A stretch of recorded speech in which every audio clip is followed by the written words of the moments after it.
Totato pas à toi, Yorana et bienvenue sur Jurismana sur ce nouveau format. On va parler très rapidement d'un rapport d'information que le Sénat vient de publier, vient de sortir, intitulé 22 propositions pour conforter l'autonomie et la proximité de l'action publique en Polynésie française. Alors, les médias en ont rapidement parlé et ce qui m'intéresse dans ces 22 recommandations, c'est que certaines d'entre elles sont liées finalement à l'aspect institutionnel de la Polynésie et plus particulièrement à la répartition des compétences entre l'État, les communes et la collectivité d'outre-mer, la Polynésie. Alors malheureusement, le rapport en entier n'est pas disponible, on n'a que la première page et fort heureusement une synthèse qu'on va examiner ensemble. Alors si on examine cette synthèse, ce document de synthèse qui ne comporte que 12 pages, on peut aller directement sur les propositions, donc 22 propositions, et examiner celles qui sont particulièrement intéressantes au niveau de la loi organique statutaire.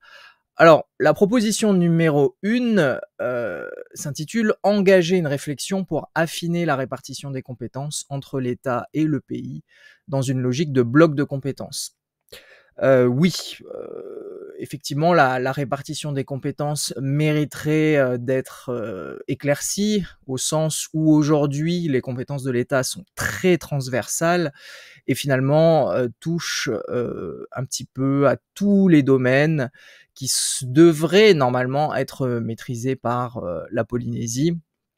Et donc, un bloc de compétences plus sécurisé paraît être une bonne idée, assez complexe quand même. La solution la plus simple étant de transférer plus de compétences à la collectivité. Je pense notamment aux libertés publiques, par exemple, mais effectivement, la réflexion devrait être lancée. La proposition numéro 2 est relative à la clarté, l'accessibilité, l'intelligibilité des normes dans notre collectivité. Et je cite « Améliorer l'accessibilité du droit applicable en Polynésie française par un travail de codification et par une évolution de la technique dite du compteur LIFU ». Alors, du fait de la spécialité législative, sauf certaines compétences qui sont énumérées à l'article 7 de notre loi organique statutaire, eh bien, la plupart des textes relevant de la compétence de l'État doivent avoir une mention expresse d'applicabilité pour être applicables en Polynésie française. Et c'est assez complexe parce que c'est à la date de cette mention expresse qu'est applicable le texte en question ou la disposition en question. Et donc si la disposition évolue ultérieurement sans nouvelle mention expresse, eh bien le texte qui sera toujours applicable en Polynésie, c'est un texte dans une version antérieure. Et on parle ici de compteur LIFU. Le compteur LIFU, c'est très simplement les tableaux que vous pouvez aller consulter sur Légifrance pour un certain nombre de textes ou de codes qui donnent en réalité les dispositions applicables dans la collectivité à une date donnée. Donc, il y a un gros travail quand même à faire sur l'accessibilité ou la clarté et l'intelligibilité des dispositions ressortissant la compétence de l'État qui sont applicables en Polynésie. C'est très compliqué, y compris pour les juristes. Et finalement, à chaque domaine normatif, à chaque secteur, on est obligé de refaire un balayage pour savoir qui fait quoi. Et effectivement, ça mériterait là aussi une importante réflexion, mais surtout de l'action parce que ça date quand même depuis très très longtemps. Je m'intéressais plutôt à la proposition numéro 3 qui m'a surpris partiellement. Je cite « Engager une réflexion sur la fin du régime de spécialité en Polynésie française pour retenir le principe d'une application de plein droit, sans mention expresse, de la norme nationale sur le territoire polynésien, avec 2 tempéraments. L'adaptation toujours possible de la norme à la situation de la Polynésie française pour prendre en compte ses spécificités, et la possibilité d'exclure expressément l'application de la norme nationale sur le territoire polynésien. Lu rapidement comme ça ne me paraît pas être une bonne idée.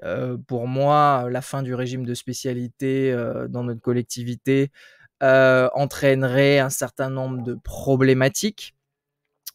Mais ça peut effectivement être utile dans certains domaines. Domaines, plutôt simples, par exemple le droit pénal.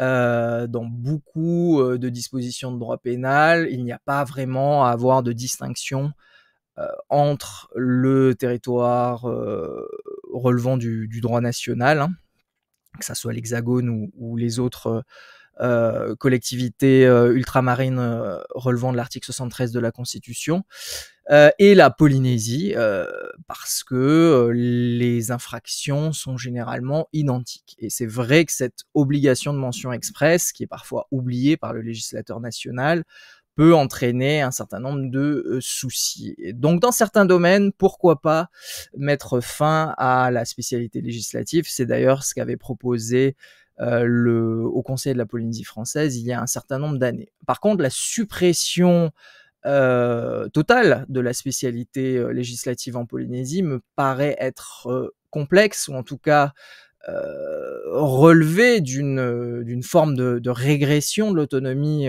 polynésienne. Tout simplement parce que, contrairement à ce qui est énoncé dans la synthèse, hein, l'État aujourd'hui n'a pas que des compétences, régaliennes. Les compétences de l'État qui sont inscrites à l'article 14 de la loi organique statutaire sont quand même beaucoup plus larges, et donc méritent, très franchement, une réflexion, dès, les premiers, niveaux d'instruction, pour savoir si on doit appliquer ces dispositions dans la collectivité polynésienne, ou non. Donc, une recommandation qui me paraît, partiellement intéressante. Bon, si on regarde, les propositions, suivantes, sont des propositions qui sont plutôt relatives à des politiques publiques. On a la proposition numéro 6 sur, l'amende forfaitaire délictuelle et la mise en place du procès-verbal, électronique, oui. Voilà, l'aide juridictionnelle, hein, c'est un peu une problématique, de longue date en Polynésie. On a la proposition numéro 8 qui est, une idée qui est cycliquement, mise en avant pour la limitation, des séjours, en fait, des magistrats, du siège et du parquet en Polynésie. Bon, ce qui pose un certain nombre de questionnements, notamment parce qu'un magistrat du siège, hein, bénéficie, du principe, d'indépendance. Donc voilà, donc c'est une réflexion. Et après, on a un ensemble de, propositions, qui sont notamment, relatives, soit aux communes, soit aux relations, internationales, avec là, bon, c'est dans l'air du temps, des propositions pour, limiter les influences ou les ingérences étrangères. Mais aussi, à la proposition numéro 13, je cite: «S'assurer de la cohérence et de la complémentarité des actions menées par l'État et le pays en matière de relations internationales, et accompagner l'action du pays en favorisant une participation de haut niveau de l'État aux travaux des instances régionales». En réalité, ça devrait déjà être le cas. On sait qu'il y a des difficultés, pratiques, et la dernière, phrase finalement de cette proposition, semblerait sous-entendre, mais encore une fois, je n'ai pas le rapport complet, qu'il faudrait, faire participer, beaucoup plus l'État dans les travaux du Forum du Pacifique. Bon, là, ça entraîne un certain nombre de complexités, liées au Forum du Pacifique en tant que tel. Mais c'est vrai qu'on a, quand même une participation normalement théorique de la Polynésie à la compétence, de relations internationales qui est détenu par l'État et c'est un équilibre qui est quand même assez compliqué. Mais normalement, aujourd'hui, il devrait y avoir une cohérence, il devrait y avoir une, complémentarité. Hem, voilà, bon après comme je vous l'ai dit, il y a pas mal de choses, sur, les communes. Alors proposition numéro 16, c'est intéressant parce que, il y a, texto, je cite: «Rétrocéder la compétence en matière de traitement des déchets des communes au pays». Comme vous le savez certainement, c'est un processus qui, a été, initié par, l'actuel, gouvernement, mais qui doit faire l'objet, en théorie, d'une étude préliminaire, parce que, il y a plusieurs options en réalité. Effectivement, il peut y avoir, un transfert de la compétence en matière de déchets ménagers, déchets verts auprès du pays, mais on pourrait aussi, penser à un soutien, beaucoup plus important du pays, aux communes dans le cadre de l'exercice de cette compétence. En tout état de cause, je pense que, l'étude est en cours et qu'elle, donnera, des, éléments intéressants pour permettre à la Polynésie de faire un choix, éclairé, en l'espèce. Bon, tout en sachant qu'il faudra modifier la loi organique statutaire et donc passer par le législateur, national, ce qui est toujours, très, complexe évidemment, notamment avec la situation politique, nationale, relativement instable. Hem, bon pour les propositions, 17, ou 18, on est toujours dans les communes, toujours pareil pour la 19, la 20 sur la fonction publique communale, la 21 aussi et la 22 sur, l'intercommunalité. Alors intercommunalité qui a été, extrêmement poussée il y a un certain nombre d'années. Évidemment, on a des considérations géographiques qui sont complètement différentes par rapport à l'Hexagone en Polynésie, mais on a des exemples où ça fonctionne quand même, relativement bien. Donc voilà, un petit balayage, rapide, vraiment, sans grande recherche et réflexion, juste pour donner,